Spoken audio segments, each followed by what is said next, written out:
Okay, today we are going to talk about types of chemical bonds, electronegativity, and dipole moments to get us started on the main topic of bonding. Now, for chemical bonds, they will form, the big reason why is that they will lower the potential energy of the system. We refer to this as making atoms happy. And a chemical bond is defined as a mutual electrical attraction between the nuclei and the valence electrons of different atoms that binds the atoms together. And we're going to talk a lot about this attraction between the nuclei and the electrons to explain these concepts. And again, the nuclei are positive because they've got the protons. The electrons are negative. Now, bond energy. We introduced this topic in Chem 1, but it's the energy required to break a bond to form neutral isolated atoms. Stronger bonds have higher bond energy, and values are averages since actual energy requires will vary a small amount based on the atoms and their position, and it's usually reported in kilojoules per mole. Now, as an ionic bond, as most of us know, results from the electrical attraction between large numbers of cations and anions. So here you've got your neutral sodium atom giving an electron to chlorine, and that's going to make sodium happy. It's going to make it smaller because it decreases in size, and it's going to make chlorine happy by filling its electron shell. It's going to make it larger because it adds one more electron, and there's now one more electron there to help repel the protons. The sodium will get smaller for the opposite reason. You take away an electron, and all the protons can pull the electrons in closer. And again, atoms will donate or accept electrons from each other, and it's all based on wanting to get that noble gas configuration. Okay, now this is one thing that was different from last year's Coulomb's law. Coulomb's law, you use it to calculate the interaction between two ions. Okay, and we'll come back to Coulomb's a little bit later, but this is Coulomb's law where E is the energy, Q are the ion charges. So for example, if we were just talking about sodium and chlorine, we would have +1, -1, and R is the distance between the nuclei in nanometers. So here's one example of that using sodium chlorine. Find the energy of interaction between sodium and chloride ions. You've got your +1, your -1. It gave you the radius,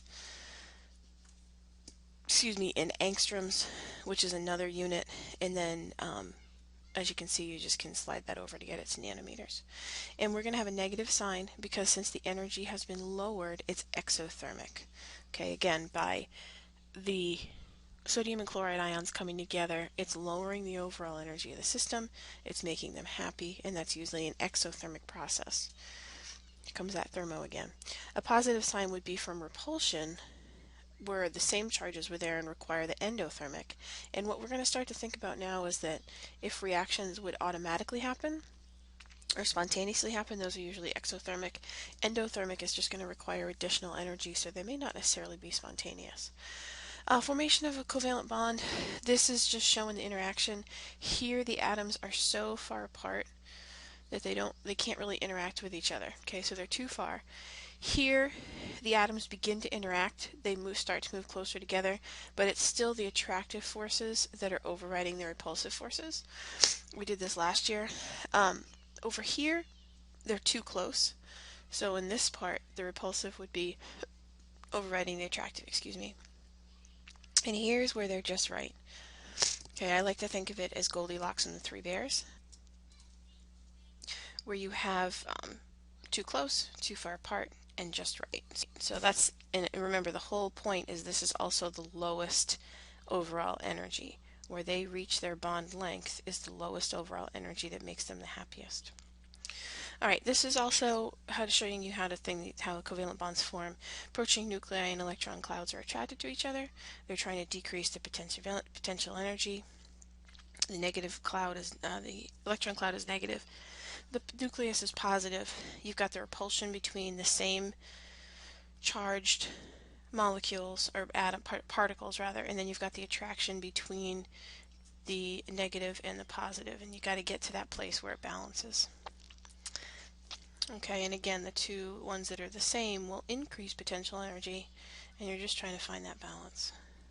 Okay, bond length, distance between two bonded atoms at their lowest potential energy. Again, average distance, typically picometers, and the stronger the bond, the shorter the bond. And just to show you that, you've got with carbon, you've got a single, triple, and double bond. You can see that the bond length gets shorter, goes from 154 to 134 to 120, but that the bond energy goes up. And I always think of it as that's the energy that's trapped in that bond that can potentially be released if it can get broken, and we'll come back to that later. But again, you've got, just shows you the shorter the bond, the stronger the bond on these. Now with covalent bonds, again, it results from the sharing of electrons, which we've seen. The electrons shared belong to both atoms, but we don't share them equally. And that's the whole electronegativity, which is kind of the electron tug of war.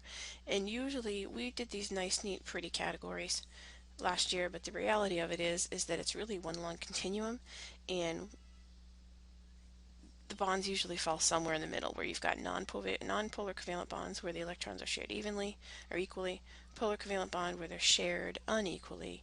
An ionic bond is pretty much, there's enough of a difference in electronegativity that someone's going to win the tug of war. They're not going to share them at all. So for example, chlorine is going to pull that thing right away, and this is just increasing ionic character, and it's got no difference when it's paired with itself, a smaller difference when it's paired with hydrogen, and a big enough difference when it's paired with sodium to just pluck it away. Oops.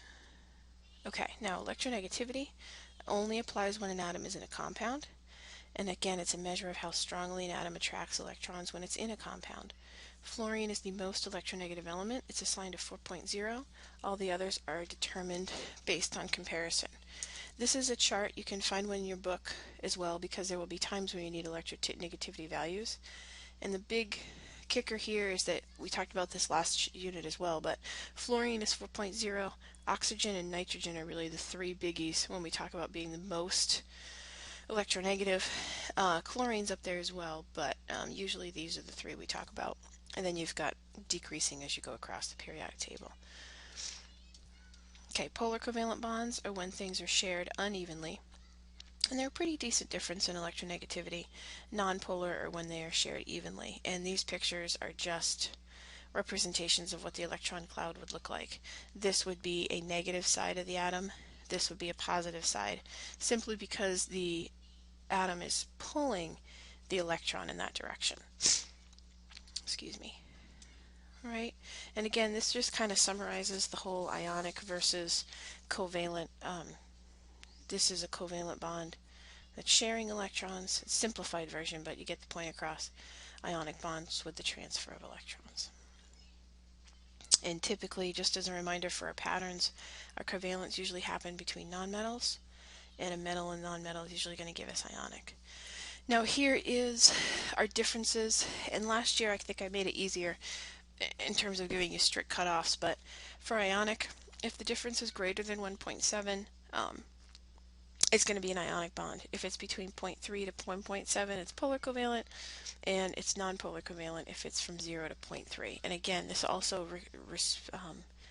gives you the percent ionic character. If there's a larger difference, it's going to have a larger ionic character. All right, let's talk about bond polarity and dipole moments. Now, for bond polarity, really the only thing that we're talking about if something is polar or not is if there is an uneven distribution of charge. And what that means is you're going to have a negative end of a molecule and a positive end of a molecule. And we've shown this when we've looked at Lewis dot structures, but we show partial charges using a delta. And these are some examples of where polar situations do exist, and a lot of the times it's due to lone pairs. For example, this is ammonia, and you've got those lone pairs coming off of the ammonia, and then you've got this would be the negative side of the molecule, this would be the positives. Then you also have oxygen here. Remember, here are the lone pairs, and then you have the negative side and then the positive sides.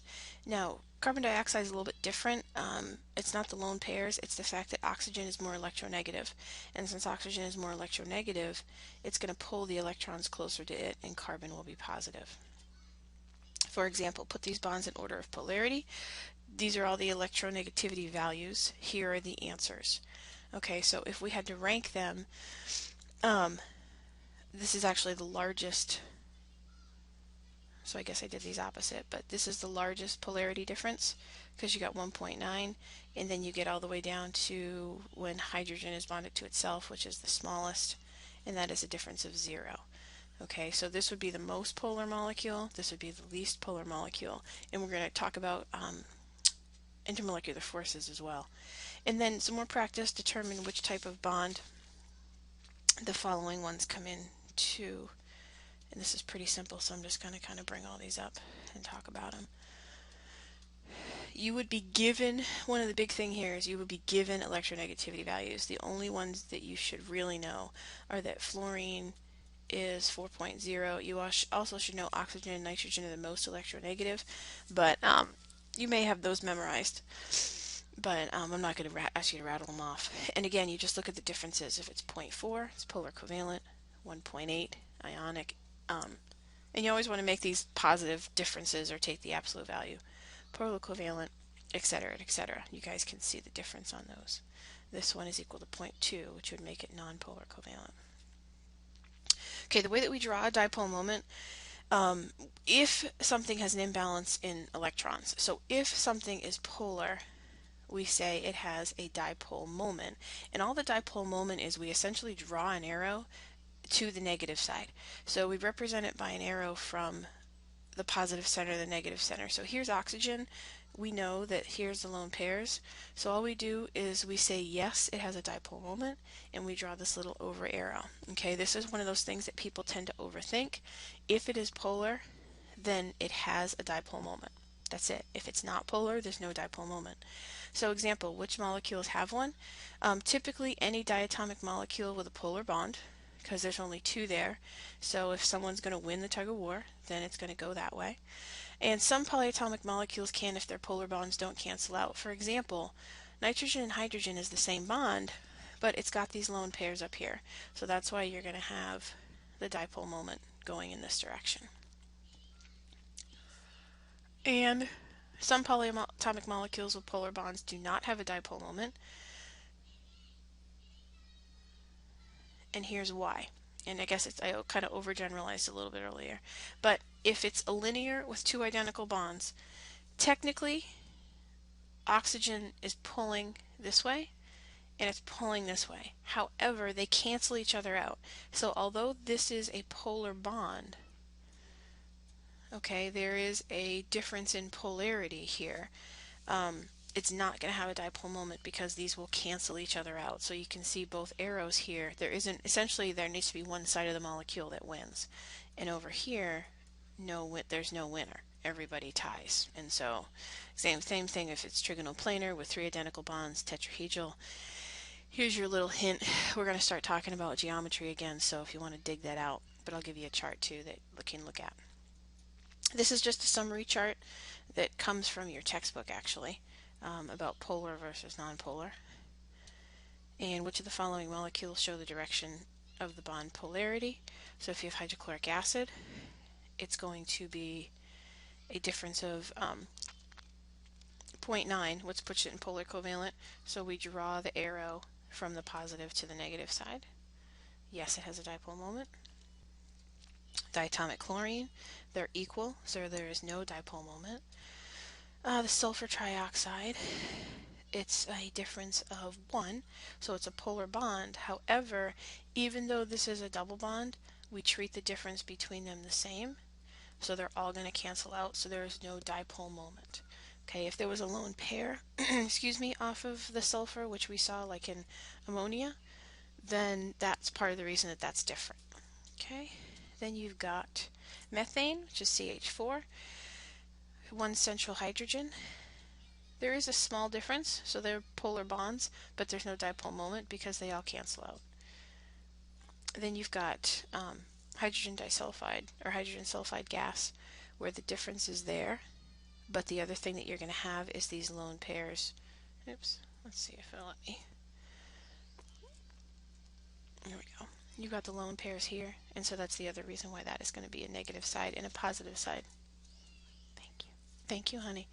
All right. And that's the end of the PowerPoint. All right. dipole moment. So I hope that helps.